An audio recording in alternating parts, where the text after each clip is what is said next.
जय माता की दोस्तों, आइए आपको सुनाते हैं अन्नपूर्णा माता जयंती की कहानी। अन्नपूर्णा जयंती से जुड़ी पौराणिक कथा के अनुसार एक बार पृथ्वी पर भयंकर सूखा पड़ गया। इसी कारण धरती बंजर हो गई और फसलें सूख गई। ऐसे में अन्न और जल का अभाव हो गया और चारों ओर हाहाकार मच गया। समस्त पृथ्वीवासियों का जीवन अन्न जल की कमी होने के कारण संकट में आ गया। अन्नपूर्णा जयंती की पौराणिक कथा से जुड़ी ये पौराणिक कथा है। एक बार पृथ्वी पर भयंकर सूखा पड़ने से इस कारण धरती बंजर हो गई और सूखा पड़ गया और सभी भूख के मारे तड़पने लगे। और अन्न की देवी माँ अन्नपूर्णा की कृपा प्राप्त करने का सबसे अच्छा अवसर अन्नपूर्णा जयंती है। अन्नपूर्णा जयंती के दिन माँ अन्नपूर्णा की विशेष पूजा की जाती है, व्रत रखा जाता है और उनकी कथा कही और सुनी जाती है, जिसका बहुत ही महत्व माना जाता है। अन्नपूर्णा जयंती के दिन अन्नपूर्णा पूजा करने के साथ साथ ही व्रत कथा पढ़ना या सुनना जीवन में खुशहाली लाता है। पौराणिक धर्म कथाओं के अनुसार ज्योतिषी पंडिताचार्य ने इस कथा को बड़े ही सार के साथ सभी को सुनाया है। एक समय की बात है, काशी निवासी धनंजय की पत्नी का नाम सुलक्षणा था। उसे अन्य सुख प्राप्त थे, केवल निर्धनता ही उसके दुख का एकमात्र कारण थी। यह दुख उसे हर समय सताता था। एक दिन सुलक्षणा पति से बोली कि हे स्वामी, आप कुछ उद्यम करो, कुछ तो कर्म करो, इस प्रकार कब तक चलेगा। सुलक्षणा ने धनंजय की बात को मन में बैठा लिया और वह उसी दिन विश्वनाथ शंकर जी को प्रसन्न करने के लिए बैठ गए और कहने लगे कि हे देवदेव विश्वेश्वर, मुझे पाठ पूजा कुछ नहीं आता, केवल आपके भरोसे ही बैठा हूँ। इतनी विनती करके वह 2-3 दिन भूखा प्यासा बैठा रहा। यह देखकर भगवान शंकर जी ने उसके मन में कानों में अन्नपूर्णा अन्नपूर्णा अन्नपूर्णा 3 बार कहा। यह कौन क्या कह गया, इसी सोच में धनंजय पड़ गया और मंदिर से एक ब्राह्मण से पूछने लगा कि पंडित जी, अन्नपूर्णा कौन है। ब्राह्मणों ने कहा कि तू अन्न छोड़ बैठा है, सो तुझे अन्न की ही बातें सुनाई देती हैं। जा घर जाकर अन्न ग्रहण कर। धनंजय घर गए और स्त्री से सारी बात कही। वह बोली कि नाथ, चिंता मत करो, स्वयं शंकर जी ने यह मंत्र दिया है, वे स्वयं ही खुलासा करेंगे। आप फिर जाकर उनकी आराधना करो। धनंजय फिर से जैसे का तैसा पूजा पर बैठ गए और रात्रि में शंकर जी ने आज्ञा दी और कहा कि तू पूर्व दिशा में चला जा, वहाँ अन्नपूर्णा का नाम जपता जाता और रास्ते में फल खाता, झरनों का पानी पीता जाता। इसी प्रकार कितने ही दिन तक चलते रहा। वहाँ उसे चांदी सी चमकती वन की शोभा देखने में आई। सुंदर सरोवर देखने में आए। उनके किनारे कितनी ही अप्सराएं झुंड में बैठी नजर आई। एक कथा सुना रही थी, दूसरी बहन सुन रही थी। अन्नपूर्णा इस प्रकार बार बार वह कह रही थी। यह अगहन मार्गशीर्ष मास उजेली रात्रि थी और आज के दिन व्रत का आरंभ था। जिस शब्द को खोज करने के लिए निकला था वह उसे वहाँ सुनने को मिला। धनंजय ने उनके पास जाकर पूछा कि हे देवियों, आप ये क्या करती रहती हो। उन सब ने कहा कि हम तो माँ अन्नपूर्णा का व्रत करते हैं। धनंजय ने पूछा, व्रत पूजन करने से क्या होता है, ये किसी ने किया है, इससे कब और कैसे करना चाहिए, कैसा व्रत है, मैं इसे कैसे विधि से करूं, मुझे विस्तार से बताइए। वे कहने लगी कि इस व्रत को सब कोई कर सकता है। 21 दिन तक के लिए 21 गांठ का सूत्र लेते हैं। 21 दिन यदि न बने तो एक दिन अवकाश करे। यह उपवास कर यह भी न बन पाए तो केवल कथा सुनकर ही प्रसाद ले। निहार रहकर कथा कहे।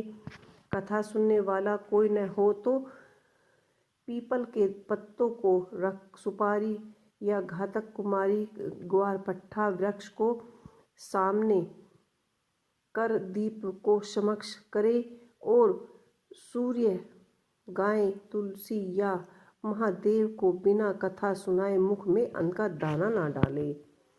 यदि भूल से कुछ पड़ जाए तो एक दिवस फिर से उपवास करे। व्रत के दिन क्रोध ना करे, झूठ ना बोले। धनंजय बोले कि इस व्रत के करने से क्या होगा। वे कहने लगी कि इसे करने से अंधों को नेत्र मिले, लूलों को हाथ मिले, निर्धन के धन मिले, बांझन को संतान मिले, मूर्ख को विद्या मिले। जो किसी जिस काम से इस व्रत को करता है उसकी सभी इच्छाएं पूरी होती है। वे ऐसा कहने लगी, इसके करने से सभी दुख दूर हो जाते हैं। मैं तो दुखिया ब्राह्मण हूँ, मुझे इस व्रत का सूत्र दो। हाँ भाई, तेरा कल्याण हो, हम तुझे अवश्य देंगे। ले इस व्रत का मूल सूत्र ले। और धनंजय ने व्रत किया।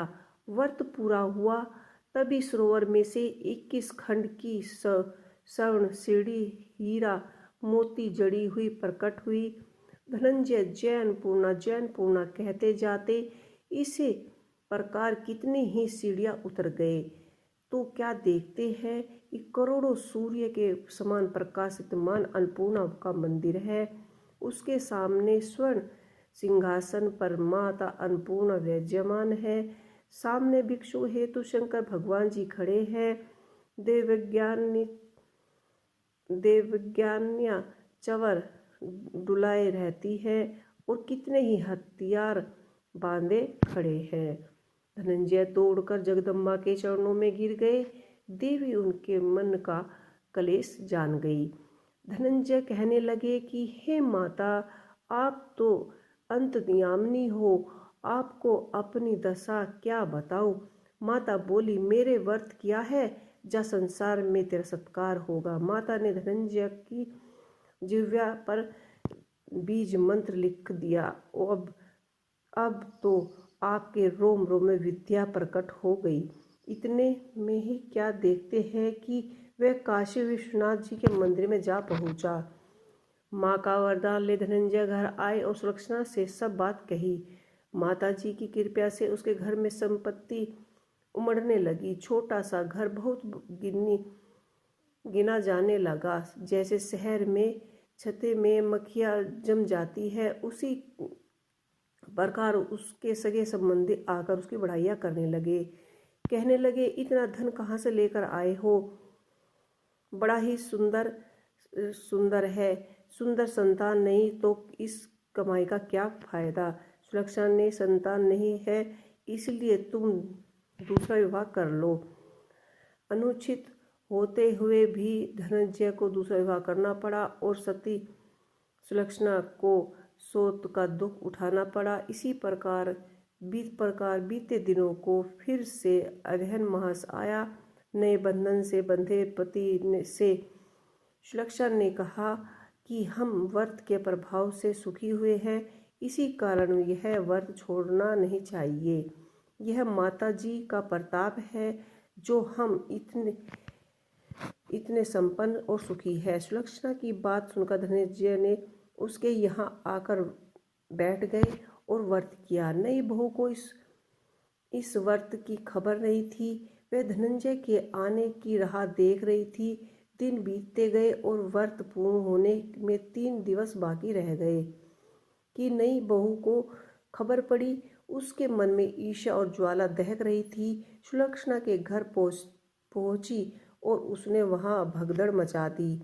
वह धनंजय को अपने साथ ले आई। इसी नए घर में धनंजय को थोड़ी देर के लिए निद्रा ने आ दबोचा। इसी समय नई बहू ने माता जी का प्रकोप जाग गया और घर में अकस्मात आग लग गई और सब कुछ खाक हो गया। सुलक्षणा जान गई कि पति को फिर से अपने घर ले गई। नई बहू रूठ गई और पिता के घर जा बैठी। पति को परमेश्वर मानने वाली सुलक्षणा बोली कि नाथ, घबराहट नहीं, माता जी की कृपा अलौकिक है। पुत्र कपुत हो जाते हैं पर माता कुमति कपुत्र हो जाते हैं। इसी तरह से आप पूरी श्रद्धा और भक्ति से आराधना करो, वे जरूर हमारा कल्याण करेंगी।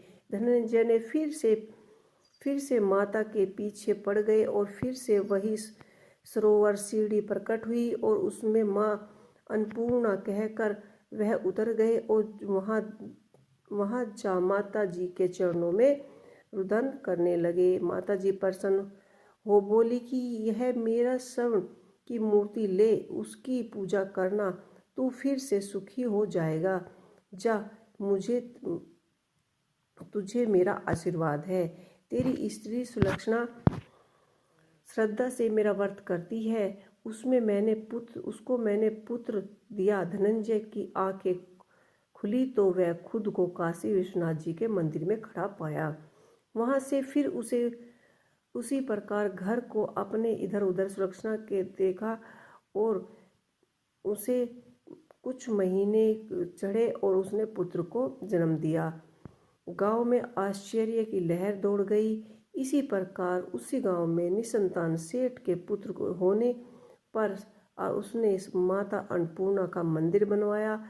उसमें माता जी के धाम से पधारे यज्ञ किया और उसी को धूमधाम से धनंजय को मंदिर आचार्य का पद दे दिया और जीविका के जीवन मंदिर की दक्षिण और रहने के लिए बड़ा सुंदर ही भवन दिया।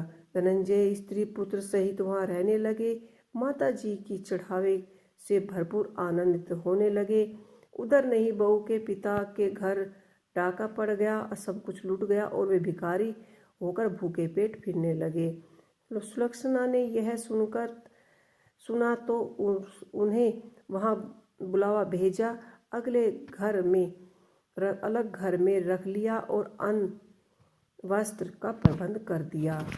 तो इस तरह से जो भी अन्नपूर्णा माता की कहानी कहता है या पूरे सच्चे मन से सुनता है, अन्नपूर्णा माता उसकी घर के भंडार हमेशा भरे रखती है। अन्नपूर्णा माता की जय।